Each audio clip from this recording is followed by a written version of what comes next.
Assalamualaikum warahmatullahi wabarakatuh. Perkenalkan, nama saya Agisna Rizkia Nafia, kelas PAI 6E.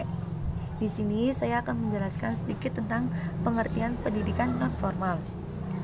Pengertian pendidikan nonformal, definisi klasik pendidikan nonformal yang dikemukakan oleh Combs and Ahmad, bahwa pendidikan nonformal adalah setiap kegiatan yang terorganisir dan sistematis di luar sistem persekolahan yang mapan, yang dilakukan secara mandiri atau merupakan bagian terpenting dari kegiatan yang luas, yang sengaja dilakukan untuk melayani peserta didik tertentu dalam mencapai tujuan belajarnya.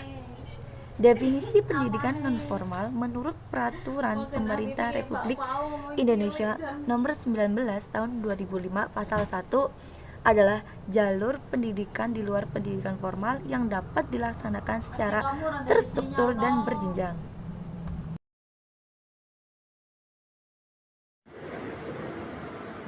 Perkenalkan, nama saya Supriyadi dari PAI 6. Di sini saya akan menjelaskan nomor 2, yaitu landasan hukum pendidikan nonformal.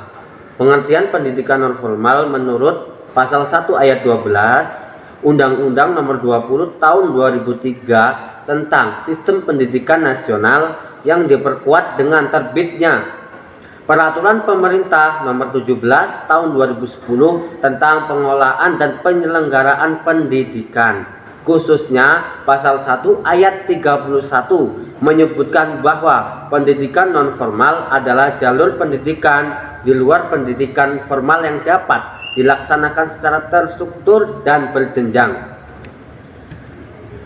Undang-Undang Nomor 20 Tahun 2003 Pasal 26 ayat 1 menjelaskan pendidikan nonformal diselenggarakan bagi masyarakat yang memerlukan layanan pendidikan yang berfungsi sebagai pengganti, penambah, dan atau pelengkap pendidikan formal dalam rangka mendukung pendidikan sepanjang hayat. Ayat 2 menjelaskan pendidikan nonformal berfungsi mengembangkan potensi peserta didik dengan penekanan pada penguasaan pengetahuan dan keterampilan fungsional serta pengembangan sikap dan kepribadian profesional. Perkenalkan, nama saya Ririn Hastari dari kelas PAI 6E akan menjelaskan tentang landasan filosofis pendidikan nonformal. Landasan filosofis merupakan sebuah landasan yang berkaitan dengan makna atau hakikat dari pendidikan itu sendiri. Sebagai sebuah negara yang menganut ideologi Pancasila, maka pelaksanaan pendidikan nonformal di Indonesia juga berlandaskan pada ideologi Pancasila.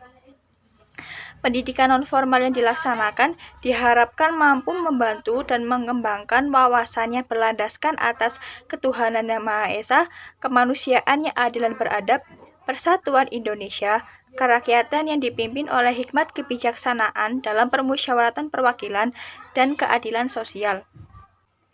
Kemudian, pengujian landasan filosofis pada pendidikan nonformal harus didasarkan pada beberapa faktor.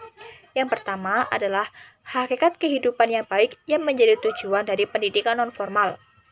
Kehidupan yang baik biasanya akan berkaitan dengan norma atau nilai-nilai kehidupan, di mana kedua aspek ini dapat diwujudkan melalui pendidikan, baik pendidikan formal maupun pendidikan nonformal.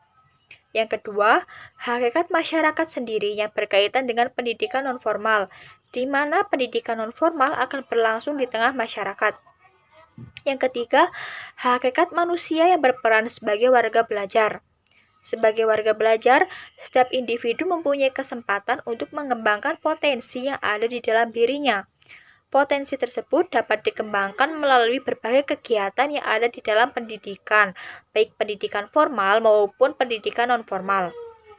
Keterbatasan yang ada pada pendidikan formal menjadikan pendidikan nonformal hadir untuk dapat memenuhi kebutuhan masyarakat akan pendidikan dan memenuhi kebutuhan masyarakat dalam mengembangkan potensi yang mereka miliki.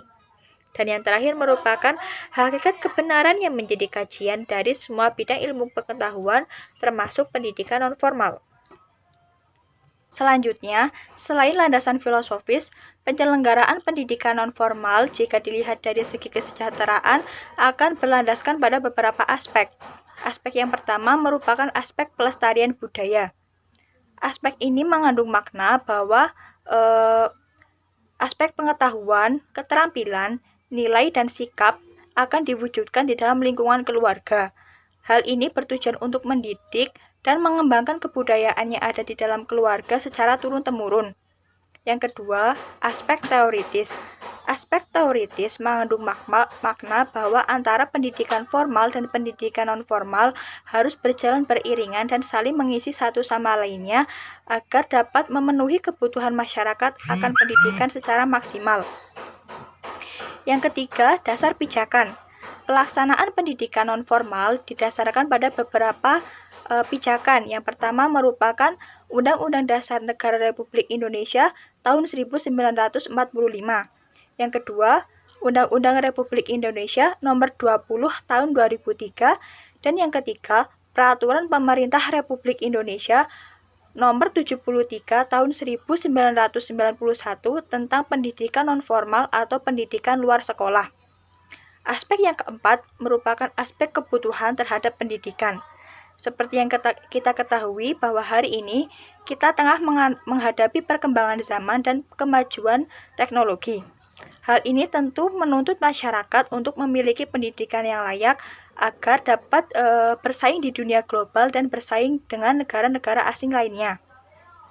Aspek yang terakhir merupakan aspek keterbatasan lembaga pendidikan sekolah. Kebutuhan pendidikan masyarakat tidak akan terpenuhi secara maksimal jika masyarakat hanya mengandalkan pada pendidikan formal saja, sehingga masyarakat juga perlu mengadakan pendidikan nonformal agar mereka dapat melaksanakan pendidikan secara layak dan mendapat kesejahteraan di dalam kehidupannya. Seperti itu, sekian yang dapat kami sampaikan, kurang lebihnya mohon maaf. Wassalamualaikum warahmatullahi wabarakatuh.